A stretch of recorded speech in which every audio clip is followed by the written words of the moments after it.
Welcome, everybody. This is Avoiding the Addiction Affliction, brought to you by Westwards Consulting and the Kenosha County Substance Use Disorder Coalition. I'm Mike McGowan. There are at least two sides to every story, sometimes more. A few weeks ago, we chatted with Chris Prochut, a mental health advocate and law enforcement suicide prevention trainer. He told his story of his mental health deteriorating and making a plan to end his life. And as you know, he didn't, because his wife, Jenny, my guest today, said, "Not on my watch," and rushed to get help. We're going to pick up the story during our conversation today with Jenny. Welcome, Jenny, and thanks for doing this. Hi, thanks for having me. Well, I'm so glad you can. I know you do trainings with Chris, but we started with Chris at a specific time period. Let's go before that, right? When he Okay. joined the police force in Bolingbrook, Illinois, I'm assuming they didn't hand out a spouse's guide to dealing with the daily trauma that happens with cops. No, no, they didn't. When Chris was hired on as a police officer, we were only engaged even at that time. So not even considered a spouse.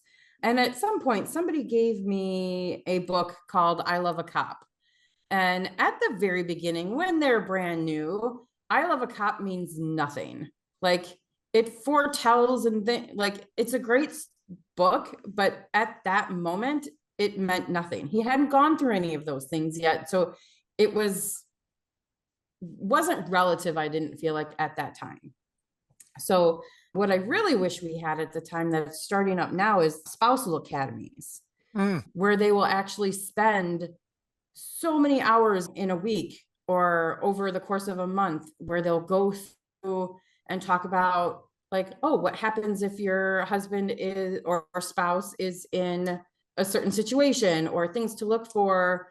Why is your spouse sitting in a certain place in the restaurant and things like that? So like all things I never had access to and now is becoming accessible to spouses. So I really wish well, that we had that all those years ago. yeah, no kidding. Well, I, those of us who don't live this life, I'm sure have questions, right? Like, do the spouses share their anxiety with each other, or is it a sense of don't talk about what you fear? We didn't back then. We didn't talk about our fears. We didn't talk about our anxieties. When we were hanging out outside of work and things, we kind of adopted our spouse's gallows humor. Hmm. So if there was something that had come up, we would joke about it. And, there was one time, I don't know if I can tell stories, but like just some of the silly things that happened. Chris was part of the cops unit. So it was community oriented policing. And Mm, in his neighborhood, they were like putting up drywall to make an office for themselves. And like they got drywall dust in their eye and they got workman's compensation for that. So like we would make like, oh my sure. gosh, look what our cops are doing. And if somebody got injured on the job and like, oh, somebody broke a thumb, oh my goodness, you fell off your bike, because that's truly what they did. But it wasn't like, oh my gosh, the anxiety of the situation that you were chasing somebody on a bike. It's that, oh, haha, you broke your thumb. Like we didn't talk about what the fears were or the anxieties were. We just kind of talked about like tried to turn the situation into a funny just to get through Sure. it, I think. Yeah, and we always hear about that cop humor, gallows humor. I think even counselors have that, therapists have that, Sure. right? Because of what you deal with. Did you feel like you had to put a happy face on when he came home from work? Not always, not until like more around the crisis Yeah, time. Because I mean, for a good 5 years of our marriage, it was just the two of us. So I worked, he worked, we would just like, and he was on rotating schedules back then before kids. So we might see each other in passing because I would come home at 6 o'clock. He would be getting ready to go to work the night shift, things like that. So we were just kind of just living our lives until we had kids. And then it kind of became a little different where he didn't want that to spill over and have the kids worry about him right. being at work and stuff. So we both were like putting on a everything's okay face for the kids. But I think that's natural for most first responding jobs where they don't want their kids to feel like, oh, dad's always in peril or whatever. But policing back then was way different than it is now too. Seems like it. Yeah. I mean, just the changes in the last 5 years. We never had to experience what officers are going through now, or any first Well, responders, really. yeah, but that leads us to 2007 and the whole Yeah, Drew Peterson thing, right? right. For those of you who haven't heard Chris's podcast, there's a link to it on the blurb for this if you want to go back and listen to it. Not that you need to right now, but you must have sensed. Chris talked about he thought he could handle it. In Yeah, fact, we joked a little bit. I don't know if we did it on the podcast or afterward. We joked about, can you handle the Nancy Graces of the world? And he thought he could, right? he did. Yeah, the stress for him was kind of instantaneous. I had no idea.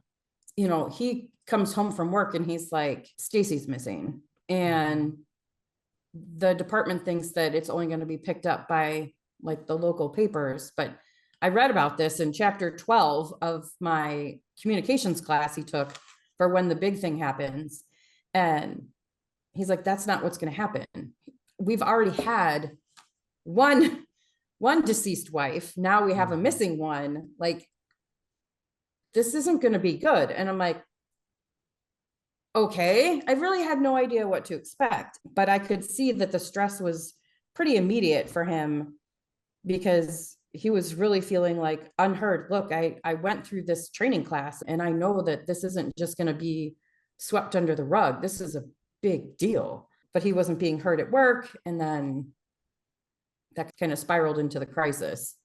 Well, and what did you see? How did you, and this goes to all partners, loved ones. Mhm. How did you know that he was sinking into that deep depression? He had like this change in behavior that wasn't him. Mhm. Truly, like, and his depression didn't present as like Eeyore. Oh, today isn't gonna be a good day, kind of thing. He was agitated, he was angry, irritable. So, I talked to his sister and I'm like, are you seeing the same things I'm seeing? Like, she was really kind of my rock through this because I could bouncing, nope, that's not normal for Chris. I'm seeing the same thing too. It's really been since October. Like, so that would make the timing right, that kind of thing. And then I was like, I started taking depression quizzes for him or anxiety quizzes online. Did that help? It helped Did it me really? because he had no idea. I Yeah, was yeah. totally sneakily taking these quizzes for him. And I was like reading the questions and it'll be range from like 1 to 5. And I'm like, 3, 3, 3. He can't possibly be feeling this,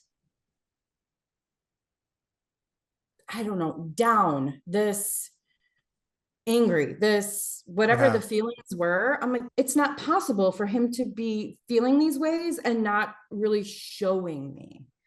Like, he's not presenting all of these things. So when I finish the quizzes, and then it comes out with generalized anxiety disorder with depression, which everybody can have at any point in their Sure. lives, really, Right. just, depending on what you're going through. And I really stigmatized, like, there's no possible way that he could be feeling this badly. So I'm going to knock it down a notch. And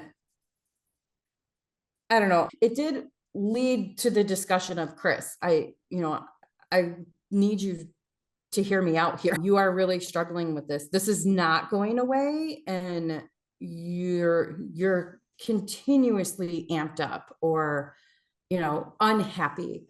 It's kind of leaking over into home now. So I really think you should probably go talk to somebody because you're not really talking to me anymore, which he always would. I always knew what was going on. And now he's just kind of like, when he would get angry, he'd go to bed, Mhm.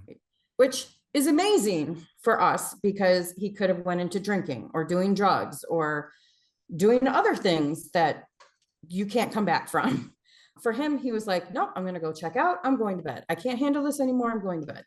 So I think he really started to feel it too. And, he was like, okay, fine. You know what? For you, to get you off my back, I will go see somebody for your birthday. So not for him, but for me, for my birthday. So his crisis started in end of October, early November, and my birthday's mid-February. So we were kind of doing this alone up through the holidays, through our son's birthday, like all those times where he is feeling irritable and having to put on that happy face. We all were, like you said, putting on that happy face in front of, not in the privacy of our own home, but to other people. Everything's fine, nothing to see here. But then once he started seeing a counselor, I got a little fussy with him because he would come home and have these like revelations. Ah, Ben told me this today, and I'm like, I told you that for free. But to hear it from somebody else, like it's like listening to your parents or your teacher. Your teacher can get you to do something, but your parents can't. Okay, fine, as long as you're listening to somebody. But that quickly wore off because he saw a therapist, probably starting end of February, early March. And then by his birthday in April, he was done. Like he had tried a couple weeks of medication. He had tried therapy. Like he's done. I'm out for my birthday, Jen. I am flushing my meds down the toilet. mhm.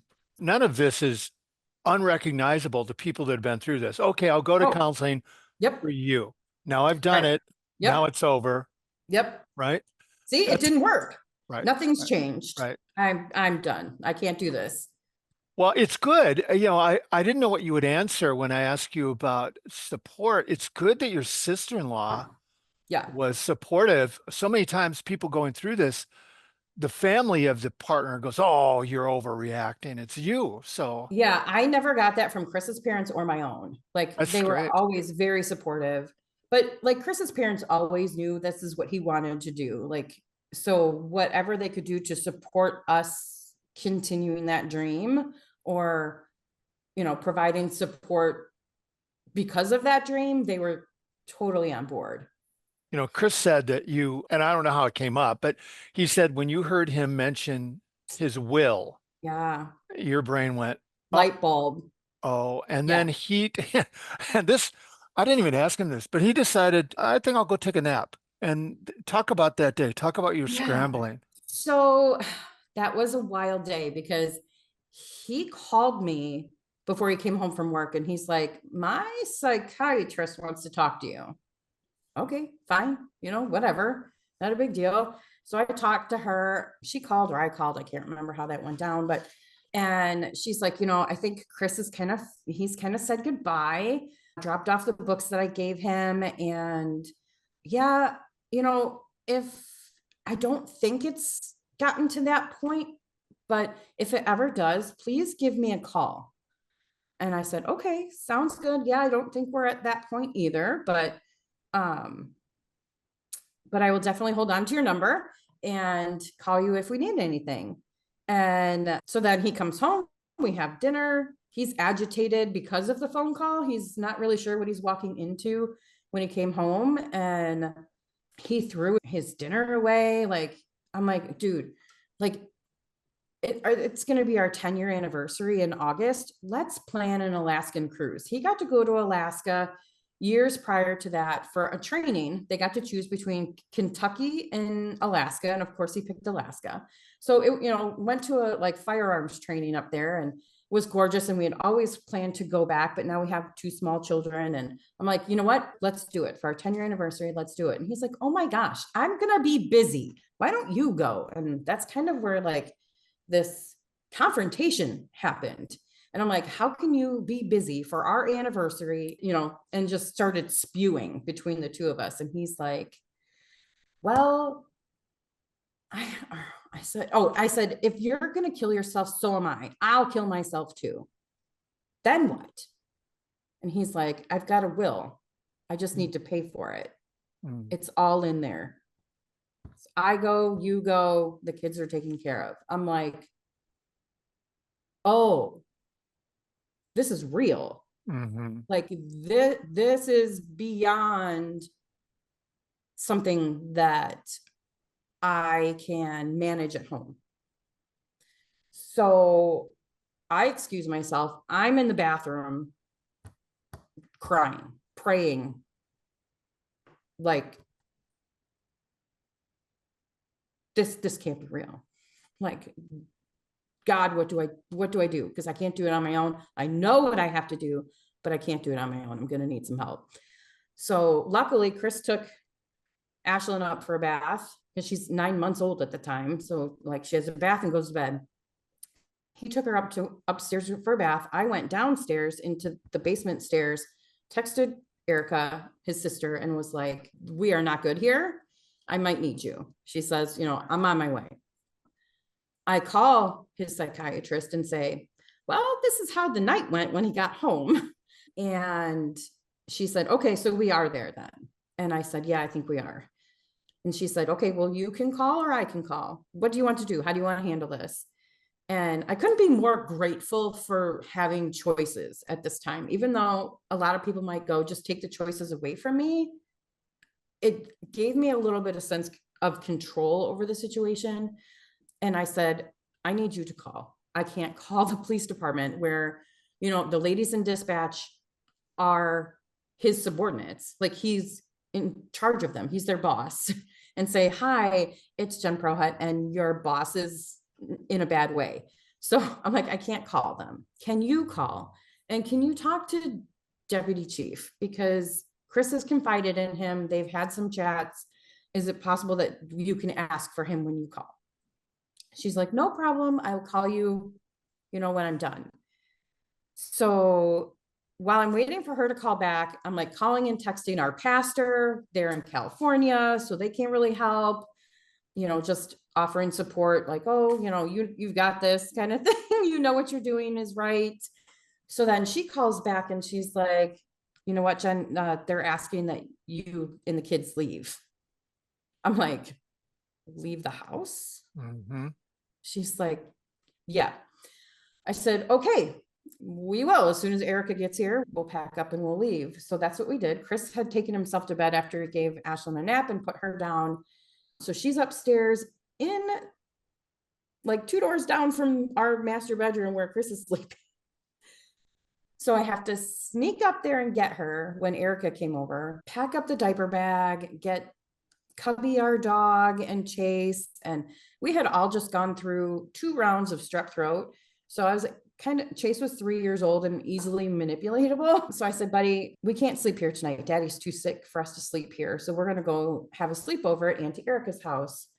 And, 3-year-old's like, "Sure, no problem. Sleep over at Aunt Erica's, no problem." So we all scoop up, leave the house unlocked, and hop in her car. And then my phone rings in the car, and I'm thinking, Chris just watched us leave. And luckily it was Cantrell saying, and Dr. Cantrell was his psychiatrist. Luckily it was her just saying, "Stop at the police department. They want to talk to you." So on our way out of the neighborhood, we came across an unmarked car. So we stopped and I told the guys, "I'm really sorry. He does have a duty weapon in the house. I hid it. It's, in this location, and just take care of him. He'll be really ashamed that he has to go through this." And they assured me, really, like, "Jen, we're here to take care of him. We're not going to let anything happen to him." And then we got to the police department and they, had me come into the chief's office and I had to tell him everything again. And then I had to draw a diagram of the house. I had to explain everything that they would encounter. The front door's unlocked. You'll hear the TV on in the family room. I left everything on, all the lights on, all the TV on, just as if Chris were to wake up and just kind of see or hear, like, "Oh, lights are on, TV's still on. There's nothing going on here." Nothing to be alarmed about. So, I explained how they could find where I hid his gun, explained how to get upstairs through the baby gates, down the hallway. We have a hope chest at the foot of our bed. We have the ceiling fan should be going. You'll hear an air purifier in the room. He sleeps on the left side. Like, here's where our closet is. Here's where the bathroom is. Here's where the windows are. Like, where everything is, so that they go in knowing exactly how they're going to go wake him up. And that's what they did. They went in, they woke him up and said, you got to come with us, buddy. Up until they said, get out. Yeah, Had you thought about, I mean, the implication is you're all in danger. Had that crossed your mind? not at all. Right, right, Not at all. Because I didn't feel like we were in danger. right. So when she said we have to leave, it was a complete surprise. Mhm. But I wasn't thinking that far ahead. I was literally moment Sure. to moment. And I kind of felt like a puppet at the time, like literally just one little move at a time. Okay, we got out the door. Now what? Where are we going? Thank goodness, she called and said, head to the police department, because we would have probably just gone back to Erica's. Like, I don't know what to do, where to go, what to expect. Seeing the car out around the corner from our house, I'm not even sure why we stopped. I don't know if Erica stopped or if I was like, hey, that's Azo. I don't remember. I mean, it's been a long time, but I don't remember why we stopped. And I'm so glad we did, because then I could tell them, like, take care of him. He's hurting. He is not a danger to anybody, Mhm. but he could be. Sure. Do you I mean, if we were still in the house when they confronted him, could it have gone sideways? Could be. And then the kids and I would have had to witness that. So I'm thankful that they, had us leave so that they could, give him some privacy. do you remember the first conversation that you had with him after he was hospitalized? He was mad. I was figuring that. He Yeah. was mad. I mean, we had talked about it a little bit. Like, if I go to the hospital, I lose my job, because in Illinois, they have a firearms owner identification card, which you have to have as a police officer. So they will take that if you go to the hospital. And we both knew that he could lose his job, probably will lose his job, but I didn't care about the job. I cared about my kid's dad. Mhm. I cared about my husband. If he wasn't going to be my husband anymore after this, that he's still alive to be healthy around his kids, if that was a possibility. And I'm not really sure where I was going with that, but What did you tell people? Because you said he was when he be was in the embarrassed. hospital, Yeah, but yeah, you had to I didn't, experience a little bit of that too. I didn't tell anybody anything Mhm. other than keeping the garage door closed so that nobody could see his car was still in the garage. He was in the hospital for 15 days. So this was hard. I did some babysitting in our house. So I had kids coming as early as 6 in the morning and leaving at 6 at night. Um, yeah. So, and we lived in a very tight knit court of 4 houses where we all looked out for each other, and saw me mowing the grass and like, that's Chris mows the grass. Why is Jen mowing the grass? There's been family over a lot, and like, oh no, everything's fine, nothing here. Chris is working a lot, which was true. But before he went to the hospital, he was, probably working 12, 15, 18-hour days, depending on what's going on. So yeah, I just kind of just brushed it off. He's at work, he's at work, he's at work. And they bought it because it was kind of the new normal since October that he was at work for the Stacy Peterson case. And then we had to come clean when he came home, because he was home and visible at Mhm. home. Like, Mhm. when the kids were being dropped off or picked up, Chris was home. Why Mhm. did Chris go from being gone 15 hours a day to being home every day? So that was interesting. It came out like person by person, like, okay, so I just want to let you know that if you don't want to send your kid here anymore, that's okay, because my husband's home and he was diagnosed with bipolar disorder, and he's now stable and on meds, and is working his way back to trying to get back to work and whatever. And everybody was like, yeah, sure, no problem, we know Chris, he's fine. Like, Wow. we're not feeling any danger to our children or anything. Now, these were already like close friends of ours to begin with, so they already knew Chris. It's not like, just some random moms that brought their kids to my house. And then our court friends, they were like, why didn't you tell us? We could have helped you. And my brain, even at that time, was like, what could you have done other than come mow my grass? But they're like, we could have sat with you so you wouldn't be alone. Like, why didn't I let them? Because was I ashamed, or was it I afraid of what they would think of Chris? I think it was more about the judgment. Like, would they judge him? And I couldn't handle that because I knew that, he's a great person and this doesn't define who he is. Mhm. This is a crisis he's going through, and this is our path through it. Yeah, our own thoughts get in the way so much. Sure. When people go through any of this, and even like substance use disorders, there's a period of time where they're recovering, Yeah. where they feel fine. Hmm. But you're like, yeah. So was there a sense, how long did you feel like you had to walk on eggshells? And when he said, yeah, I'm good, let's do this, how much did you have to slow the roll? We slowed the roll from the beginning. When he came home, we were both walking on eggshells. I think he kind of felt like a guest in his own home. He had to kind of pick up the new rhythm because with me being home and my job at home, like he had to find his way into that. And then he wasn't sleeping.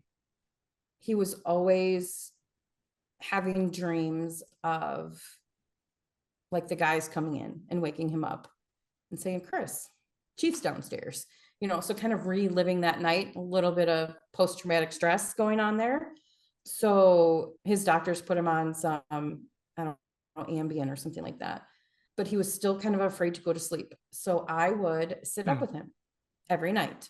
We would color at the kitchen table. We would play the Wii. Chris's mom bought us a Wii, not for the kids, but for us.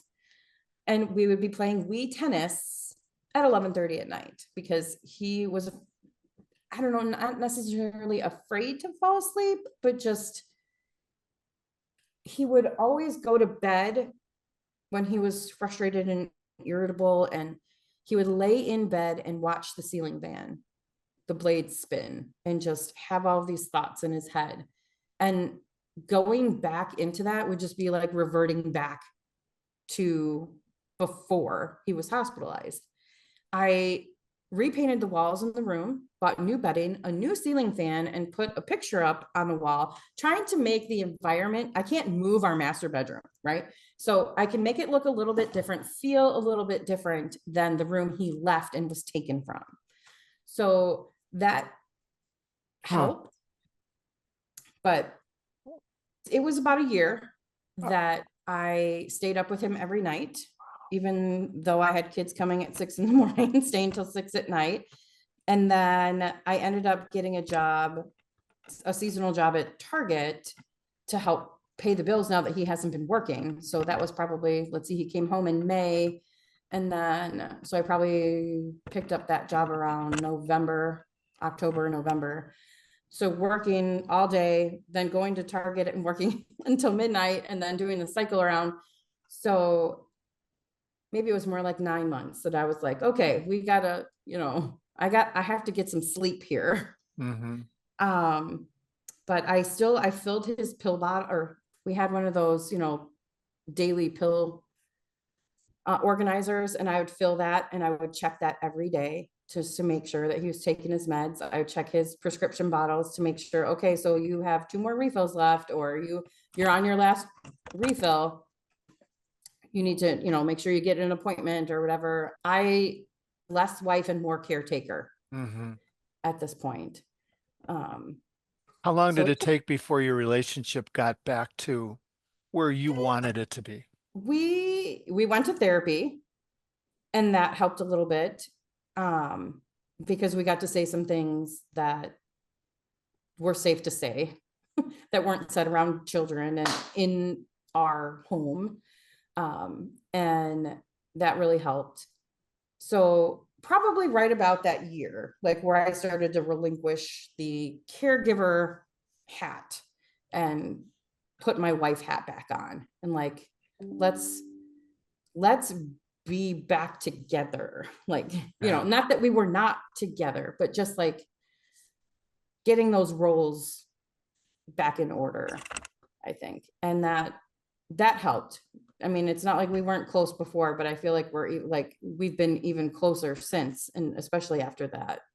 Yeah, it's a different relationship, right? After trauma. Yeah. Chris said you journal.